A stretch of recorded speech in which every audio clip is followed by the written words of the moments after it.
just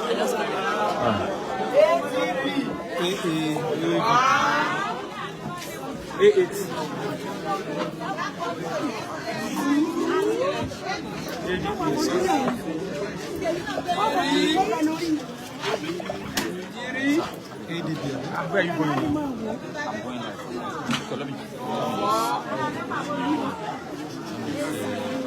from this side. You just cast your vote. What would you say about the INEC equipment and how the process is now? Fantastic. Fantastic. I think INEC has improved. INEC has improved in whichever way. If you couldn't get it, they will get you through face. And it will work faster.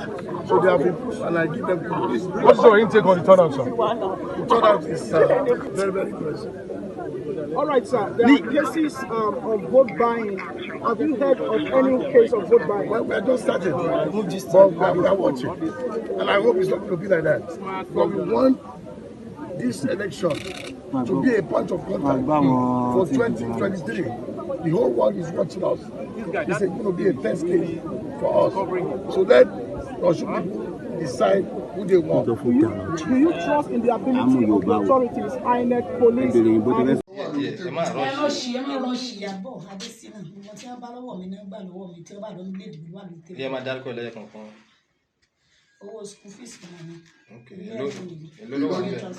Hello? 19,350. Okay, phone Asset me.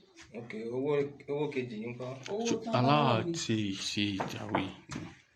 Owó tí wọ́n bá lọ́wọ́ mi kọ́ ni mo fi ń dìbò pẹ̀lú voters card ọkọ mi àti ATM card mi.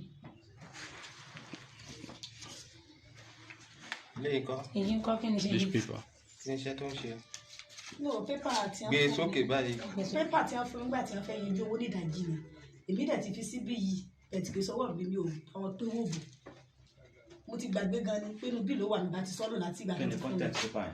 Kí ló wà lára náà pépà yìí? Èyí báyìí. Wọ́n gbà tá tí wọ́n kọ́ pé ìbò tá fẹ́ dì pé ká mọ́ pé àní wà láti pé iye ìbò báyìí ní ká dì nílé ìdìbò ọdún wa. Pé tó láwọn ọ̀rọ̀ wọn ká ló mọ̀ ìdáni bẹ́ẹ̀ ó tán. Kí náà kọ sínú tó wà lọ́wọ́ yẹn? Ẹ̀ka ní tán kọ síbẹ̀. Iná ni ìtàn kọ síbẹ̀ ni pé ìbò tá ní ìdìbò wa pé wọ́n Ní tí wọ́n kọ. Iná ni fún 155. And then wọ́n dẹ̀ ní owó tí àwọn ní ká mú kẹ́yẹ́ wọ́n fún èèyàn pé ká fi dìbò pé 5,000. Nígbà tí ká mọ̀ jẹ́ kó yíyẹ ṣùgbọ́n ká mọ̀ pín owó lórí ìlà. Wọ́n dẹ̀ gbowó dẹ̀ fún àwọn alága unit ọ̀fẹ́ gbé lẹ̀ fún. Èló ló wà ń sàlẹ̀? Èló ló wà ní charge? 77,500.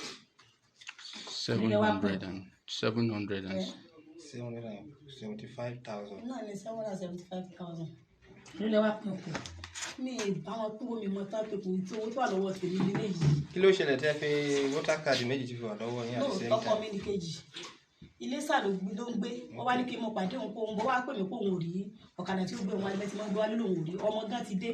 Ọ̀tọ̀lẹ́ tó gbà àwọn ọmọ wa wọ́n yẹn ló pè mí lórí fóònù lẹ́ẹ̀kan tí mo ní kó mọ̀ dìbò lọ pé wọ́n ti wá gbé mi. So ẹ̀yin wá gbà láti kó voter card ti àti ti yín wá sí Mo ìdìbò. máa ń kó pàdé wọn tó bá ti ń bọ̀ báyìí ilé sà ló wà. Báwo ni ilé yín ṣe jìnnà sí Ilé ilé yín báwo lè ṣe jìnnà sí voter card? ó jìnnà oríta kálà. Ibẹ̀ la gbọ́ ọ̀rọ̀ náà bá ti tẹ̀ gbé jáde sígbà tá ń bọ̀ yẹn.